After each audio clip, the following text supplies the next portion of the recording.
வணக்கம் நண்பர்களே. நடப்பு நிகழ்வுகள் 28/9/2024 அன்றைக்கான நடப்பு நிகழ்வு தான் நம்ம பார்க்க போகிறோம். ஃபர்ஸ்ட் பாருங்க, ஜிஎஸ்டி செஸ் ஆய்வு அப்படின்னு, அதாவது வந்து ஜிஎஸ்டியோட செஸ் இன்னும் ஒன்று விதிச்சுக்கிறாங்க. அதை ஆய்வு பண்ண போகிறாங்க. ஏன்னா இப்போ 54வது கவுன்சிலிங் கூட நடந்தது. இப்போ பார்த்துருப்பீங்க நீங்கள், ஜிஎஸ்டி கூட நடந்தது. நிர்மலா சீதாராமன் வந்து என்ன பண்ணாங்க, தலைமை தாங்கி நடத்துகிறாங்க. அதில் வந்து நிறைய எதிர்ப்பு சொன்னாங்க. ஜிஎஸ்டி வரி வந்து அதிகமாக இருக்குது அப்படின்னு சொன்னாங்க. அவங்க வந்து இந்த செஸ் வரி வந்து 2026 வரையும் வந்து வீழ்ச்சிக்கிறாங்க அந்த செஸ் வரியை. ஏன்னா கொரோனா காலகட்டத்தில் கொஞ்சம் குறைவாக இருந்ததுனால, பொருளாதாரம் குறைவாக இருந்ததுனால அதை ஈடு கட்டணும் அப்படின்றதுக்காக அந்த செஸ் வரியை போட்டுக்கிறாங்க. அந்த செஸ் வரி வந்து இப்போ வந்து நிறைய எதிர்ப்புகள் வந்ததுனால இப்போ அதை ஆய்வு பண்ணதுக்காக ஒரு குழுவை அமைச்சிக்கிறாங்க. அந்த குழுவோட தலைவர் தான் வந்து பங்கஜ் சௌத்ரி. அவர் யாருன்னு கேட்டால் மத்திய நிதித்துறை இணை அமைச்சர். அவரை தலைவராக வச்சு 10 பேர் கொண்ட குழு நியமிச்சுக்கிறாங்க அதை ஆய்வு பண்ணதுக்காக. ஓகேவா? அதான் வந்து இப்போ உங்களுக்கும் தெரியும், இந்த செஸ் வரி வந்து எதுக்குன்னா 2026 வரையும் தான்.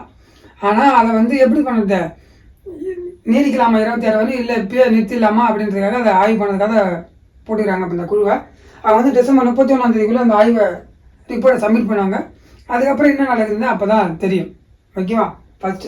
செகண்ட் பார்த்தீங்கன்னா, இந்திய பொருளாதாரம், அதாவது வந்து 2024 to 25 இந்தியாவோட பொருளாதாரம் எப்படி இருக்குன்னு கேட்டீங்கன்னா 6.5லேருந்து 7% இருக்கும் அப்படின்னு சொல்லிக்கிறாங்க. யார் சொல்லுங்க கேட்டீங்கன்னா அனந்த நாகேஸ்வரன். யார் இவருன்னு கேட்டீங்கன்னா மத்திய அரசு தலைமை பொருளாதார ஆலோசகர். அவர் வந்து இந்த அறிவிப்பை வெளியிட்டுக்கிறார். ஓகேவா? அதாவது ஒருத்தரும் அறிக்கை வெளியிடுவாங்க இந்தியாவோட பொருளாதாரம் எப்படி இருக்குன்னு சொல்லி. மேக்ஸிமம் 7% தான் சொல்கிறாங்க. ஓகே, உலக வங்கி எல்லாரும் வெளியிடுவாங்க. அதே போல் இப்போ இது யார் வெளியிட்டுதுன்னா மத்திய அரசு தலைமை பொருளாதார ஆலோசகர் வெளியிட்டுக்கிறாரு அவர். சரிதானா? ஸோ ஜஸ்ட் ஒரு இன்ஃபர்மேஷன். ஓகே, அதுக்கப்புறம் பாருங்க, கவச் தொழில்நுட்பம். இப்போ வந்து ட்ரெயினில் பார்த்தீங்கன்னா அதிகமாக வந்து இப்போ என்ன நடக்குது, ஆக்சிடென்ட் நடக்குது அப்படின்னு தெரியல உங்களுக்கு.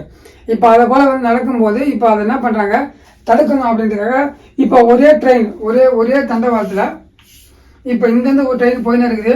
இதே தண்டவாளத்தில் இன்னொரு ட்ரெயின் வருது, கிராஸ் ஆகி ஏதோ ஒரு சம் இஷ்யூ நடந்து ப்ராப்ளம் நடந்து வருது அப்படின்னா அதை வந்து என்ன பண்ணணும், தெரிஞ்சு நிறுத்தணும். அதுக்காக வந்து என்ன பண்ண, இந்த கைவச்சு தொழில்நுட்பத்தை பண்ணிக்கிறாங்க. அதாவது வந்து இந்த ட்ரெயின் இப்போ இதில் போகும்போது லெஃப்ட் சைட்லேருந்து ஒரு ட்ரெயின் போகுதுன்னு வச்சுங்க, ரைட் சைட்லேருந்து தெரியாமல் ஒரு ட்ரெயின் வருதுன்னா ஆட்டோமேட்டிக்காக அந்த தொழில்நுட்பம் ஒர்க் ஆகி, இந்த கவச் தொழில்நுட்பம் ஒர்க் ஆகி என்ன ஆகும்னா ட்ரெயின் தானாகவே பிரேக் பிடிக்கும். நிற்கிறதுக்கு 2 பக்கமே இருக்குதுல்ல, 2த்துலேயும் செட் பண்ணாங்கன்னா 2 ட்ரெயினுமே நின்றோம். ஆபத்து வந்து நடக்காது, நேரம் மோதிக்காது அப்படின்றது தான் தொழில்நுட்பம். இதை வந்து இப்போ தான் டெவலப் பண்ண வேண்டியறாங்க. இந்த ஃபுல்லாக எல்லா இடத்துலையும் பண்ணோம்ல அந்த வேலையா, அதனால் வந்து அது 5 ஆண்டுகளில் முடிஞ்சிடும் அந்த வேலை அப்படின்னு சொல்லி யார் சொல்லிக்கிறா, அஸ்வினி வைஷ்ணவ். இதை வந்து ரயில்வே துறை அமைச்சர் அவரும் சொல்லிக்கிறார், அஸ்வினி வைஷ்ணவ் தான் அப்படின்னு சொல்லிக்கிறார். புரிஞ்சுங்களா? இந்த தொழில்நுட்பத்தை வந்து இந்த 5 ஆண்டுகளில் எங்கே பார்த்தாலும் நாங்கள் இம்ப்ளிமெண்ட் பண்ணி முடிச்சிருக்கோம் அப்படின்னு சொல்கிறார்.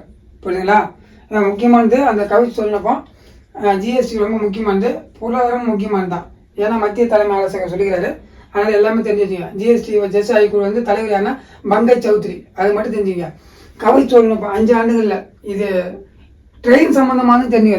இந்த தொழில்நுட்பம் ஏதை பயன்படுத்துகிறாங்க, ரயில்வே துறையில் பயன்படுத்துகிறாங்க அப்படி கூட தெரியும். அப்படி கூட கொஸ்டின் கேட்கலாம். நீங்கள் அப்படி தெரிஞ்சு வச்சுங்க. அவ்வளோதான், வேறு எதுவும் இல்லை. ஓகேவா? தேங்க்யூ.